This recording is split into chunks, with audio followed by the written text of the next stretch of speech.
While, yeah, they also love rides like Riddler's Revenge. Listen, I'll get to Riddler's Revenge eventually. Turns out, eventually was one episode later.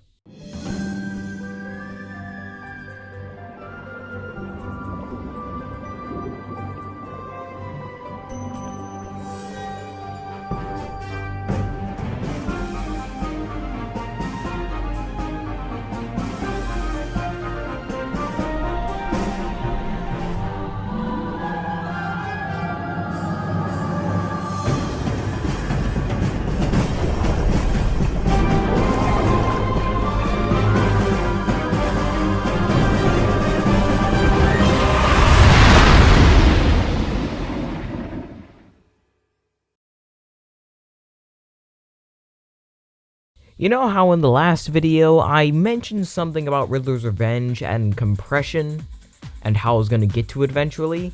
Well, 1, I finally got to it, and 2, I'm going to explain what I mean by compression.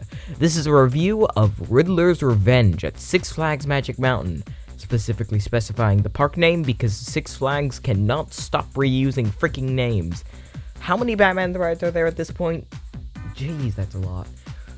And half of them aren't even the same ride, so Six Flags, if you're gonna clone rides, at least make them the same thing, so the GP can at least make their GP videos and not show the wrong coaster, though I still think they're gonna still show the wrong coaster, because they showed Superman, but we're talking about Mindbender, so yeah, I think they're still gonna get it wrong.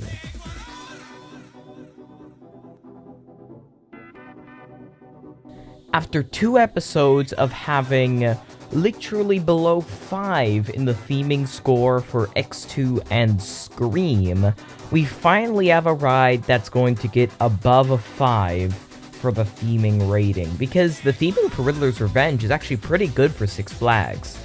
Once again, not as good as Twisted Colossus or West Coast Racers theming, but it's actually pretty good for the park, and it's pretty much the average score. Well, above average for the score for theming. So I will be giving the theming a 7 out of 10, because the theming is pretty much a little bit above average because of how they have the nice backdrop at the front, which doesn't make any sense because you can't have a backdrop at the front because the backdrop is usually in the back, but it looks like a backdrop, so that's why I said that.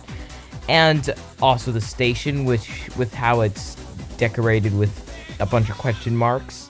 I mean, like, once again, this is another job where Six Flags does not have to do any sort of terrain work, which they never do, so that's why this is so well themed, because it's city-like, so you don't really have to do anything terrain-like, because cities aren't on hills. Well, they are on hills, but most cities, when you think of cities, you don't think of massive hills, you think of flat, tarmac, concrete, all that stuff.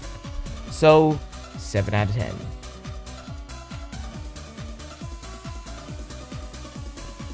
Riddler's Revenge placement is not the best. It's all the way in the back of the park. Not even how Scream is in the bottom right corner. It's just in the back.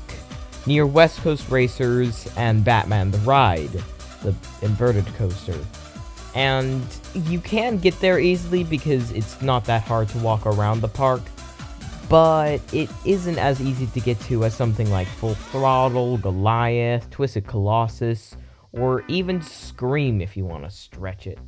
So I will be giving the placement a 5 out of 10 because it could do better in the placement section, and they did have other places that they could have put it at the time. Granted, they'd have to change up the layout if they put it in those places, but they did have other places.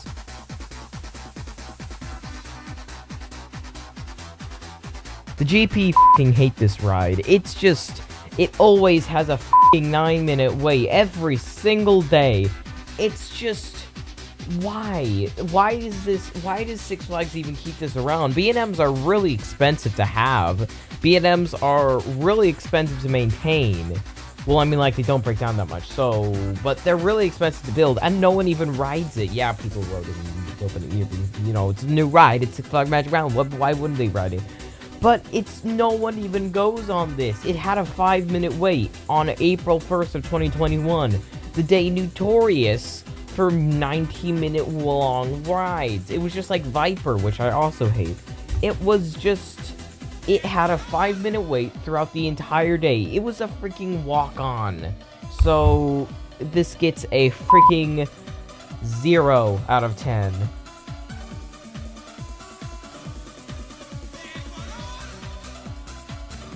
So for this section, I don't really have much to say about the actual operations. They're about average operations. They have 2 trains running. They get the train out pretty quickly. My main problem is the restraints and how you sit. Oh my god, they had to make this the most confusing thing possible. For most coasters, you just sit down in the seat, pull down the restraint, and you're good to go. That's literally almost every single coaster. But not for B&M stand-up coasters. No. You have to, first of all, sit in the weird bicycle-like seat attached to the backrest. Then you have to pull down the restraint, which usually is the only thing you have to do. Then put your legs up, like curl them upwards. Adjust the seat.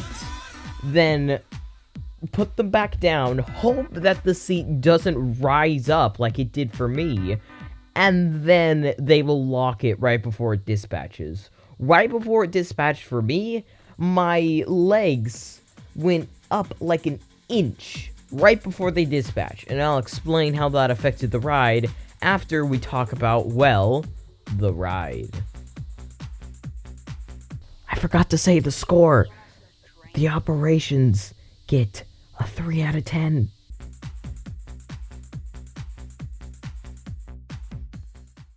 You start out by climbing up the lift hill. You can see Batman the Ride, which is a lot better of a ride. You can see Tatsu, which is a lot better of a ride. Superman Escape from Krypton, which is way too long of a name and better of a ride. Twisted Colossus, which is a lot better of a ride. And the mountains, which honestly would probably be a lot better of an experience. You near the top, seeing the middle of Superman's tower, because it's the tallest thing, well, like, almost as tall as the tower. Then you crest over the lift hill, and immediately realize that this may have been a mistake, as you then see Scream, and then take a turn out of the lift hill. Immediately go down and have your legs crushed under the G-forces, go over, giving your legs a little bit of a break, and then have more blood rush right to your calves, killing your legs, then once again going down, killing your legs again, into another G-force moment. At this point, your legs are in so much pain that not even any inversions give you a break. Then up into a point that doesn't even give your legs a break. You can even hear some people screaming in pain at this point. Then you go up into the mid-course brake run, praying that it E-stops, which it never does, because it's a B&M. Then into the worst moment of the ride, a corkscrew, which kills your legs again. Then into an Airtime hill, which is terrible on a B&M floorless coaster, or, well, not floorless, stand-up. Then you go up, over, and once again, still killing your legs, as your legs will be dead the entire ride. Then up, over once again, turning, and then into the brake run, because that was just a terrible ride. So the ride will get a maximum of 60 points, because there aren't 9 sections for it to be 10. And Riddler's Revenge will get a 20 out of 60. There's really no redeeming qualities to this ride. The inversions, you're too focused on leg pain to even care about the inversions. Everyone, specifically men, care about, pain in the general area for this ride and stand-up coasters alike. But I didn't really find that, maybe because I made sure to, protect that area. But all I got was just simply a ride that gave me immense leg pain, specifically in the calves, because after I got off the ride, I was literally clenching my legs and holding them up just to really make sure that they didn't, fail. The restraints are terrible. The ride is only focused on inversions because you can't really do any more with a stand-up coaster other than inversions. And if you don't like inversions, which, yeah, they're pretty good, but I only really like them when they have hang time involved, which isn't many B&Ms.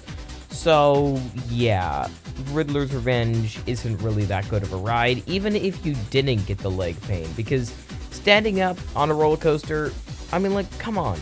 You were literally stood in line. Why do you want to stand more just because of a ride? Like, who stands just to stand even more? You don't do that. So yeah, I will be giving that a very low score. And the score for this ride is, in total, 35 out of 100. Yeah, it's really not that good. Again, there are no redeeming qualities about it. The only good thing about this ride isn't even the ride itself. It's that it looks pretty. And that's pretty much it. Nothing else about this ride is good. The location, the ride, terrible. And, you know, considering how it's an amusement attraction, not a themed attraction, it's purely meant for the ride. And if the ride isn't good, then the attraction isn't good. So, yeah, Riddler's Revenge isn't a good ride. I wouldn't suggest riding it unless you're a coaster enthusiast and need them credits. So, once again, if you're an enthusiast, you need the credits. But if you're not an enthusiast and just ride coasters for fun, skip out on Riddler's Revenge. You'll thank me later, because even if you don't have that, then you still have the chance of getting the immense leg pain that I did. So yeah, skip out on Riddler's Revenge if you can, and that will be it for this review. So, hope you liked this video. Subscribe if you haven't yet. If you'd like to be on subscribing, leave it a like and maybe even share. And I was Coaster Critic Ray, you were the viewer, and I'll see you in the future. Goodbye. Area.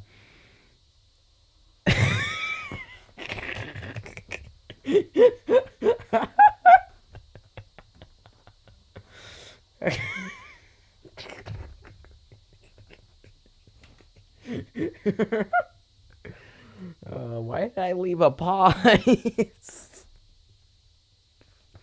Okay, I gotta do that again.